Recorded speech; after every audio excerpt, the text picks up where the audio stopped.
오정근의 쏙쏙경제 오정근입니다. 이어서 오늘 3월 17일 수요일 아침 어, 부동산 증시 암호화폐 편을 시작하겠습니다. 제가 준비한 자료를 보시면서 말씀을 나누도록 하겠습니다.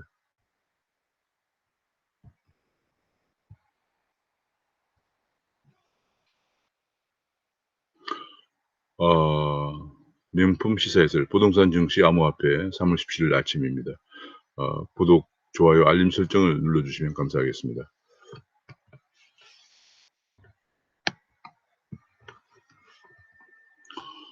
이제 어제 그저께 이제 종부세 공시지가를 발표하면서 종부세 대상이 70% 증가했다. 그런데 그 고가 주택 기준이 9억 원이 12년 전에 만들어진 것이다. 지금 시세를 전혀 반영하고 있지 못하다. 그런 지적이 나오고 있습니다.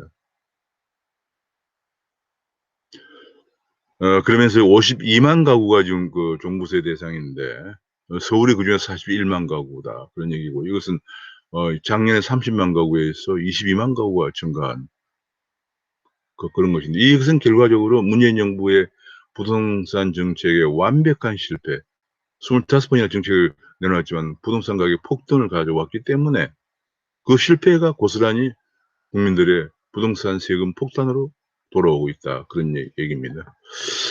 자, 그래서 이제 이거는 12년째 종부세 기준을 9억 원으로 유지하면 12년 전에 결정한 것을 유지하면서 지금은 9억 정도 갖고는 서울의 평균 아파트 가격이 9억을 넘었었어요. 부자 과세 취지가 무색하다. 그런 얘기가 나오고 있고요. 지금 현재 처음 내는 아파트가 속출하고 있다. 문정부에서 종부 대상의 470%를 복중하고 있다. 그런 얘기가 지금 나오고 있습니다. 보이스 폭탄에 뭐 서울뿐이 아니고 부산, 대구, 세종도 비명을 지르고 있다. 200만 원 넘는 보이스에 200만 원 넘는 단지가 속출하고 있다. 그런 얘기가 지금 나오고 있습니다. 그뿐이 아니고 서울에도 노원구라든지 성북 같은 데도 공시지가가 폭등해서 서민 증세가 현실화되었다. 노원의 공시지가 상승률이 35%를 기록해서 서울의 1위를 차지하면서 재산세 상한 대상자가 최다를 기록하고 있다. 그런 얘기가 나왔습니다.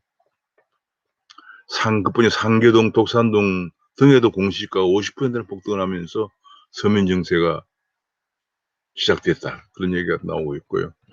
겨우 내 집 마련했더니 세금을 왕창 뜯어가는 거는 서민들의 1주택자들의 분노도 지금 빗발치고 있다. 그런 얘기입니다.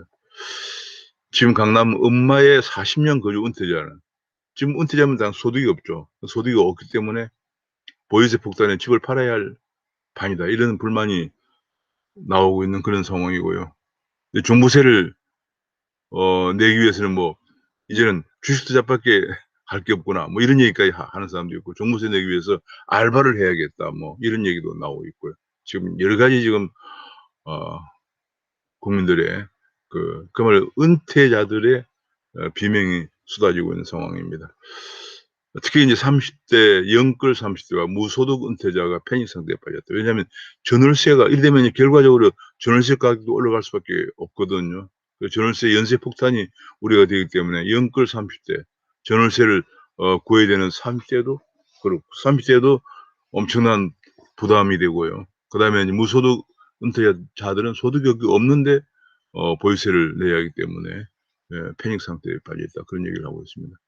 결국은 문정부의 그 부동산 정책 실패가 젊은 사람은 물론 소득이 없는 은퇴자들도 패닉 상태를 몰고 있다. 그런 얘기가 되겠습니다. 결과적으로 보유세가 올라도 집을 팔기보다는 월세를 올려서 세금을 낼 수밖에 없다. 이런 얘기가 나오면서 결과적으로 전월세 가격이 정가가 되는 본래 언제나 경제학에서 세금은 가격의 정가가 된다는 것이 재정학에서 나오는 기본 이론이죠. 언제나 세금을 올리면 그게 가격의 정가가 됩니다. 그래서 결과적으로 이것이 징벌적 보유세의 폭탄이 시장의 보복을 부를 수밖에 없다. 그거는 이제 앞서 말씀드린 것처럼 월세나 전세를 올려서 그래서 서민들이 피해를 주게 되고 또는 이제 그 소비 위축을 통해서 경제가 위축되는 그런 상황을 부르게 된다. 그걸 시장의 보복이다 이렇게 얘기하고 있습니다. 또 여기서 또 작년에 이어서 계속 지적되고 있는 것은 공시지가 산정이 깜깜이 깜깜이다. 현실과 거리가 멀다. 오류가 많다. 그래서 신뢰를 잃고 있다 해서 이 부분이 지금 계속 작년에 이어서 계속 지적이 되고 있고요. 심지어는 이러기 때문에 이거는 조세 법정주의에도 위배된다 하는 전문가들의 지적이, 법률 전문가들의 지적도 나오고 있습니다. 심지어는 같은 단지인데도 상승률이 40%포인트나 차이가 난다. 도대체 왜 그러냐? 현장을 가보기는 했느냐? 뭐 이런 얘기까지 지금 나오고 있습니다. 공시가 같은데 종부세. 이거는 이제 뭐냐면 또, 지금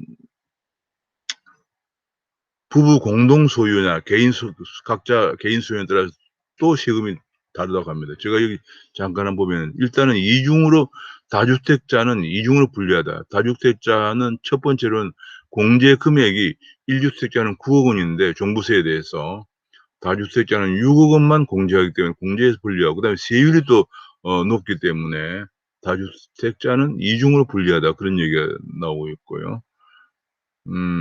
그래서 근데 다주택자의 경우는 3억 원 이하의 경우는 0.6에서 종부세율이 1.2%로 올라간다든지 9억 원 같은 경우에 6억에서 9억 12억 사이는 1.3%에서 2.2% 올라간다 해서 다주택자가 기준도 공제 금액이 6억 원으로 낮고 또 세율도 높아서 다주택자가 이중으로 불리하고 그다음 또 한 가지는 부부를 공동으로 소유했을 경우에 부부를 한 집을 공동으로 소유했을 경우에 예를 들어서 70세 이상이 10년 이상 보유했을 경우에 작년에 220만 원인데 지금 금년에 280만 원이 되고요.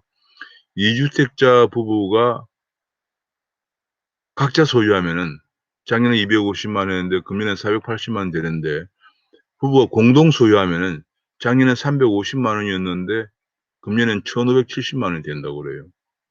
이게 인제 그 시험사가 계산을 한 건데 그러니까 이게 뭐냐면 지금 공동 소유 2주택 공동 소유가 가장 최악의 그 피해를 보게 된다는 그런 분석이 나왔습니다. 그러니까 2주택 부부가 공동 소유할 경우는 작년엔 350만 원 됐었는데 이게 이제 공시가격이 20억을 기준으로 한 것이라고 합니다. 금년에 예상 공시가격이 24억인 경우 그러니까 대충 한 30평 정도 되는 아파트인데요. 이런 경우를 두 채를 소유하면은 근데 한 채는 뭐 살고 한 채는 월세를 주거나 뭐 그런 얘기죠. 그런 경우에는 작년에 350만 원 됐는데 부부가 공동 소유하면 금년엔 1,570만 원까지 급증을 한다. 뭐 거의 5배나 증가하는군요. 근데 이걸 부부가 따로 소유하면은 작년에 250만 원이었는데 금년에는 480만 원 내니까 따로 소유하나 공동 소유하나 차이가 작년에는 100만 원밖에 안 났는데 금년에는 그 차이가 3배 정도 난다. 작년에 480만 원에서 금년 1,570만 원으로 올라가니까 3배가 넘게 차이가 난다. 그런 지적이 나왔습니다. 이 와중에도 지금 갈라치기 정치, 펜가르기 정치만 좀 하고 있다. 이게 좌파의 특징이죠. 예를 들어서 그렇게 9억 원 넘는 공동주택 보유자에게 세금 폭탄을 하면서 6억 원 이하 보유자들의 재산세를 감면하겠다고 발표를 했거든요. 이게 왜냐면 6억 원 이하가 전국 공동주택 92%가 6억 원 이하예요. 그러니까 중산층 이상에는 징벌적 과세를 안기고 그 이하 계층은 혜택을 준다고 하면서 선거를 앞둔 전형적인 펜가르기 정책을 하고 있습니다.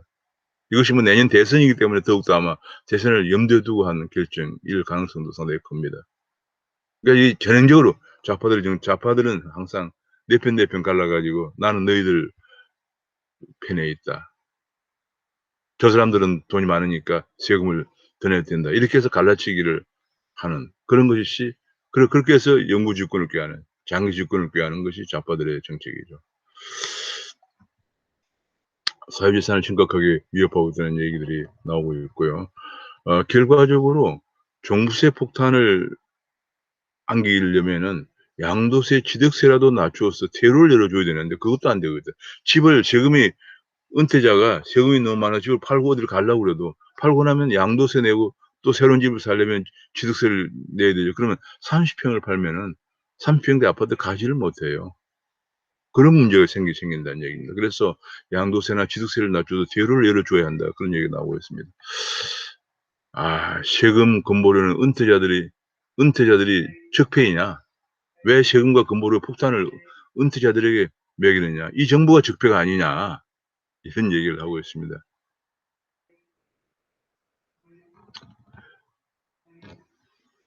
문재인 정부 조선일보에서 선호정 칼럼에서 문재인 정부가 적폐다 이런 얘기를 하고 있습니다. 지금 재밌는 얘기 실렸는데요. 보니까 근데 왜 문재인 정부가 적폐냐? 그러니까 아까 세금 폭탄을 당하는 서민들의 정부가 중산층이 적폐가 아니고 청와대가 부동산 적폐다 그런 얘기입니다. 예를 들면 우리가 김의겸 씨 같은 경우에 흑석동 재개발 지역에서 정말 전세금까지 빼가지고 빚을 은행 빚을 10억 원을 내서 전세금 빼서 관사에 살면서까지 흑석동에 투기를 동생도 또 거기에다가 9억 원을 또 같은 지역에 9억 원을 투자했습니다. 도대체 이 정보를 어디서 알았겠느냐는 얘기죠. 청와대에서 근무했기 때문에 이런 정보를 알 수밖에 없는 것이 아니었느냐 그런 얘기를 합니다. 그런데도 문재인 대통령은 김의겸 씨가 청와대를 떠날 때 식사를 하면서 어디서 살 거냐 하는 그런 걱정을 오히려 보였다고 합니다. 근데 이번에 곧 국회의원이 됩니다.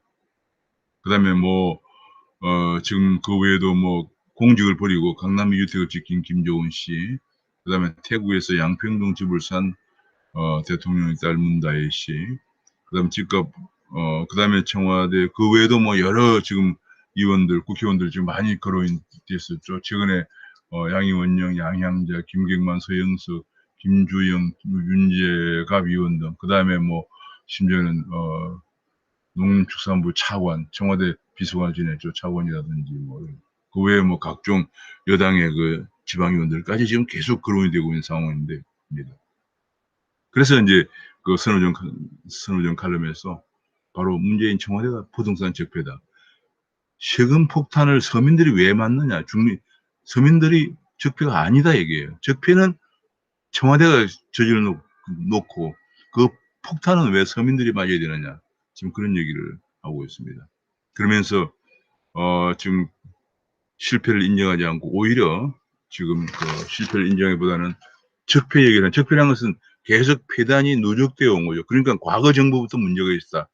그런 뉘앙스를 다분히 갖는 이거 부동산 적폐를 오히려 꺼내면서 지금 이 문제들 청와대 또는 여권에서 갖고 있는 현재 저지르고 있는 문제를 초점을 흐리려고 하는 그런 모습을 보인 것에 관한 날카로운 지적이라고 할 수 있겠습니다.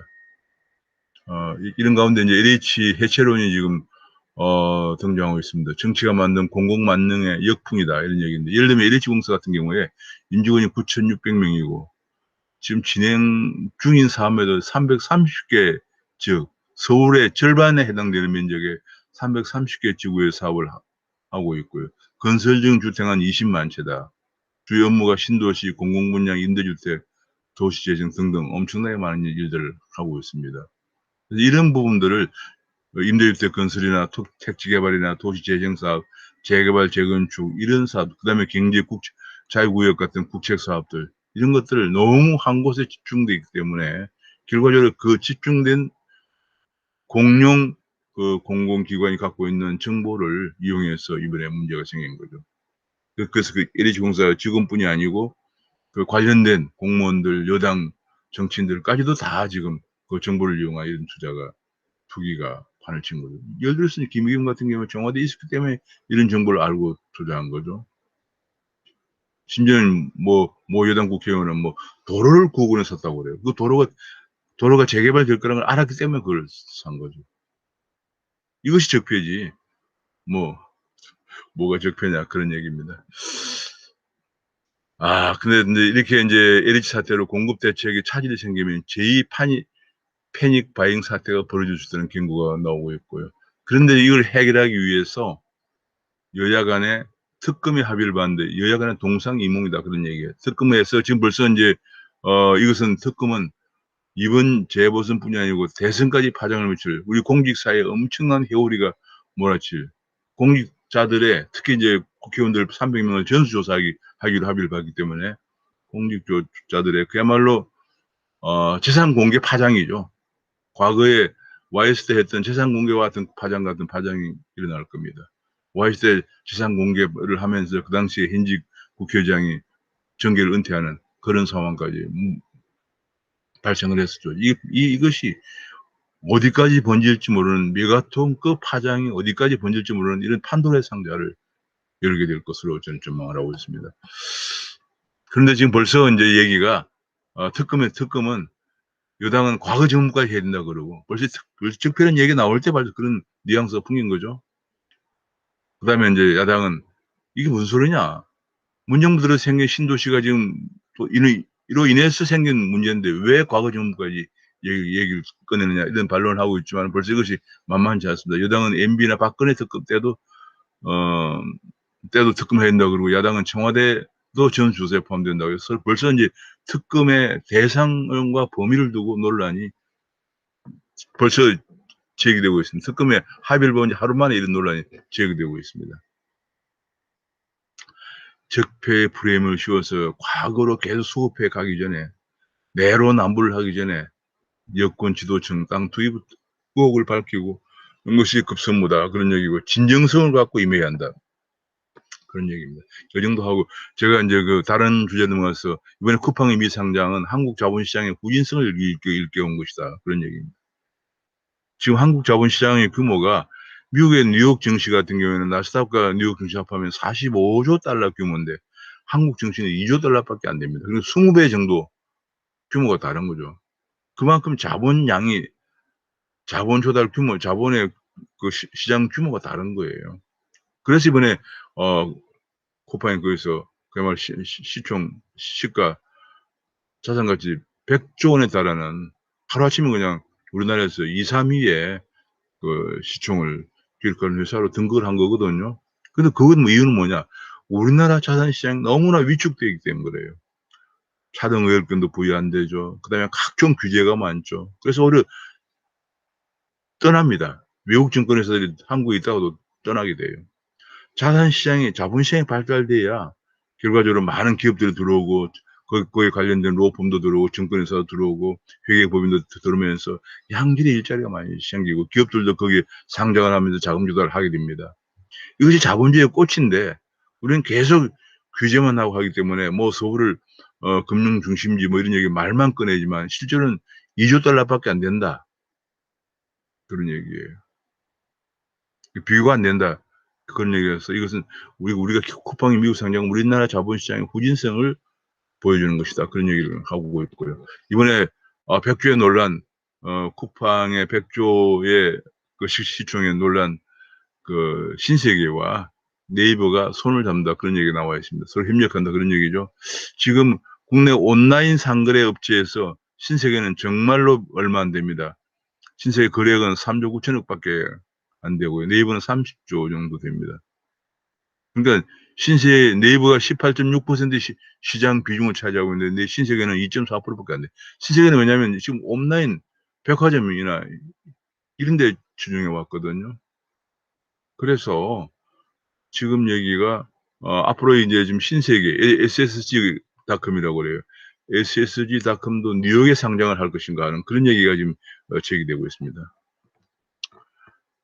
그다음에 중요한 것 중 하나가 이제 내일 16, 17일인데 한국 시간으로 내일 새벽 4시에 발표될 미연준 FOMC 결과가 굉장히 주목을 받고 있습니다. 이 FOMC 결과가 결과적으로 인플레 우려가 높아지고 미국 90년물 국채금리가 올라가면서 미연준이 어떻게 대응할 것인가 하는 것이 중요한데 관전 포인트가 보면은 이 국채금리 상승 대책을 미연준이 어떻게 할 것이냐. 예컨대 오퍼레이션 트위스트 같은 걸 할 것이냐. 그건 뭐냐면 장기 국채를 사들이고 장기 국채를 내다 파는 그런 거죠. 그래서 장기 국채를 사들이면 장기 국채 금리를 좀 다운시키는 이런 정책을 할 것이냐, 그냥 둘 것이냐는 문제고, 내일은 이제 경제 전망을 발표합니다. 그래서 인플레 전망을 어떻게 볼 것이냐는 문제고, 기준금리를 언제쯤 인상할 것이냐, 그것이 이제 굉장히 중요한 포인트. 왜냐하면 FOMC는 언제나 그 점도표를 해가지고 FOMC 참여하는 멤버들이 예상하는 금리 인상 시기를 도표로 점을 찍어서 표시하게 되어 있거든요. 근데 이걸 좀 더 2023년에 그전에 올리는 걸로 되어 있었는데 이것이 지금 현재 인플레 압력이 증가하면서 좀 더 앞당길 것인가 하는 것이 주목이 되고 있다고 합니다. 내일 아침에 그거 주목이 돼요. 제가 내일 아침 일찍 체크해서 말씀을 드리도록 하겠습니다. 거기에 따라서 이제 앞으로 코스피도 엄청난 영향을 받게 될 것으로 다들 전망을 하고 있습니다. 일단은 채권을 매입해서 금리를 안정시키려고 하면 기술주가 반색을 보이겠지만 원론적 입장만 나오면 실망 매물이 증가할 것이다. 그런 분석이 나오고 있고요. 아마도 경우에 따라서 아마도 지금 당장 뭘 결정하기가 상당히 어려운 상황이기 때문에 당장은 행보장세를 보이면서 그것이 이제 변화가 나타나면은 상승 추세로 전환하지 않을까 이런 예상도 나오고 있습니다. 이번에 가상화폐가 3월 이 특근법이 이제 시행되면서 3월 25일부터 실명제가 시행이 됩니다. 근데 그 은행 계좌를 사용을 의무로 하고 있는데 현재 약 100여 개 정도 되는 그 가상화폐 거래소 중에서 지금 은행 실명 계좌를 발급받고 있는 데가 비스մ, 업비트, 코인원, 코빗 4개밖에 없다고 그래요. 그거 외에도 지금 또 한 가지 걸림돌 중에 하나가 4개밖에 없는데 지금 특근법을 하면서 그 정보 보호 관리 체계 인정을 받아야 돼요. 이 정보 보호 관리 체계 인정을 받은 데도 한 10군데밖에 없다고 그래요. 결과적으로 이런 상황이 되면서 지금 많은 영세업체들이 지금 영세 거래소가 폐업 가능성이 있다. 그런 얘기입니다. 그런 얘기인데 지금 이 4개 업체가 워낙 비중이 크기 때문에 4개 업체가 거의 거래하는 비중이 거의 90% 정도 된다고 합니다. 여기 제가 보니까 4개 업체가 거래하는 비중이 지금 90% 정도 되기 때문에 투자자들이 그 한 10% 정도의 투자자들이 작은 영세 거래소에 해서 투자자들은 좀 주의를 요한다. 그런 얘기가 나오고 있고요. 한 가지 뉴스 중에 하나가 가상자산 관련해서 내년부터는 해외 가상자산도 신고하지 않을 때는 과태료를 부과한다. 지금 내년부터는 세금을 부과하는데 해외 가상자산도 세금 부과 대상에 포함이 되면서 이걸 신고하지 않을 때는 과태료를 부과한다. 이런 보도가 나오고 있습니다. 지금 아침에도 역시 여전히 그 부동산 공시지가 발표에 따른 부동산 보유세 폭탄 얘기가 많이 나오면서 또 가장 중요한 중 하나가 이와 관련해 가지고 LH 투기와 관련해서 여야 간의 특검 합의를 봤는데 특검에 대해서 완전 여야 간의 동상이몽이다. 여당은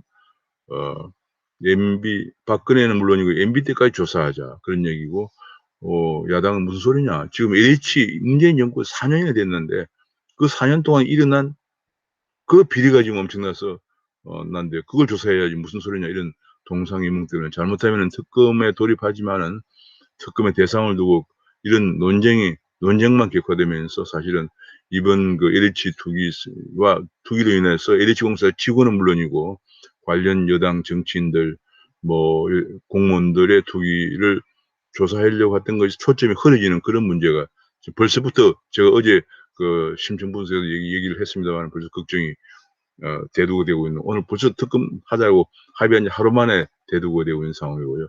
이번 3월 25일부터 우리나라도 가상화폐에 관해서 암호화폐라고 그러죠. 가상화폐에 관해서 또는 가상자산 좀 폭넓게 봐가지고 가상자산이라고 하는데 자산의 실명 거래가 되면서 은행 계좌가 반드시 있어야만 되는데 은행 계좌를 지금 받고 있는 개설하고 있는 거래소가 4군데밖에 없다. 그런 얘기가 나오고 있고요.